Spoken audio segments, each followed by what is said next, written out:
a virtual swim lesson for you since I can't see you all the time, and this might help you understand what I'm asking for. The first thing I'm going to do is the catch-up drill with the kickboard. You can use fins with this or without fins. I'm going to do it without fins right now because my fins are in my other bag.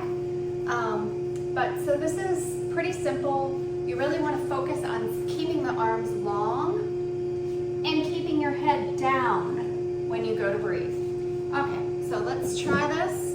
This is just like normal swimming, except you've got this as your support.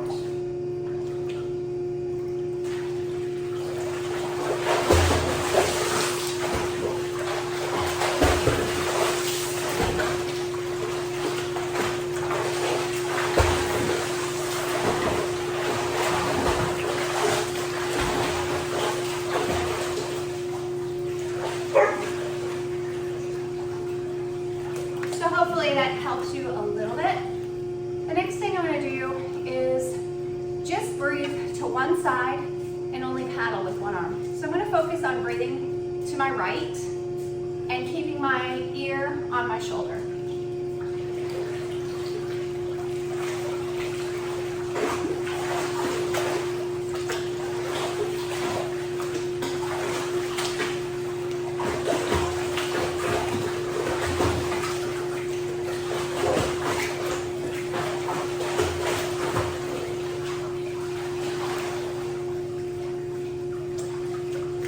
Notice when I'm doing that as soon as that hand touches the board, I blow my air out and I take my next stroke.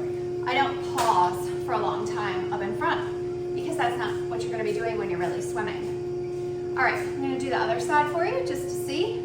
And you know, I might not do this perfectly, but the goal is to keep the head down, almost touching your shoulder, because when you take the kickboard away, that's kind of where you want to be, or at least what you want to be thinking about. So I'll do that again for you.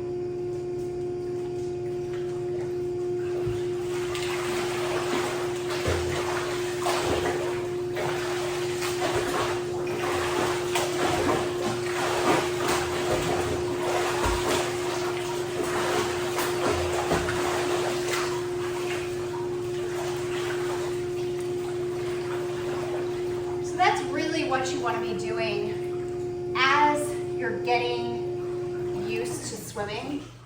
And again, just so you can see that from the side, it's here.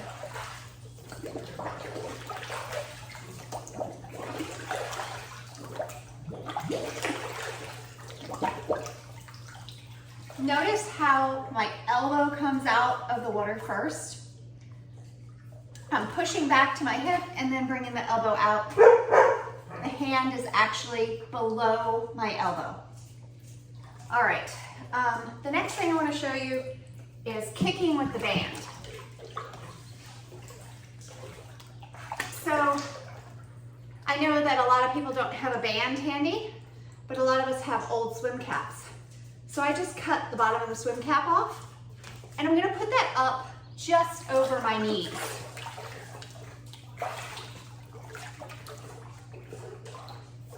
All right, so now I have that just above my knees. It's not super tight, but tight enough. It's not gonna let me get my legs really far apart, because when we're kicking, we want the legs really close together, a little whip.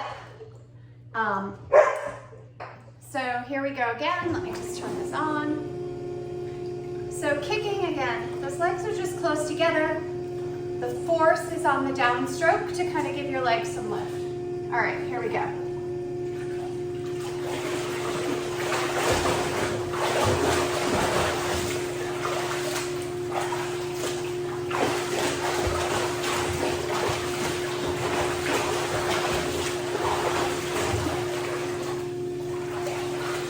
Hopefully you can see that. I'll go ahead and show you where I have this band.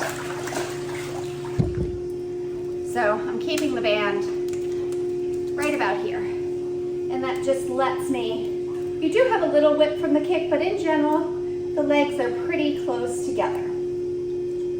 All right. Another thing I want to talk about is the breathing timing. So with breathing timing, you want your head to turn with your arm. And this is what a lot of people tend to have the most problems with. If you can learn it early on, it'll be so much easier for you. So kind of here's what I think about. I think about sliding my arm off, turning the head, and then pulling the arm. Turning the head and pulling the arm. That way it's all gonna be on time when you take the kickboard away. All right, here we go.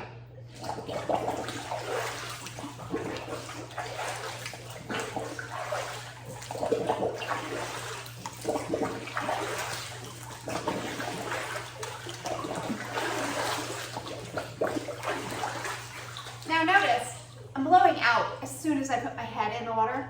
I'm actually blowing out mostly through my nose so that I don't get water up my nose. So I think that really thinking about turning the head and then pulling the arm, that's a great way to do. You should do it after you've mastered one side. So pick a side, it doesn't matter which, and do that side first. Here's the other side.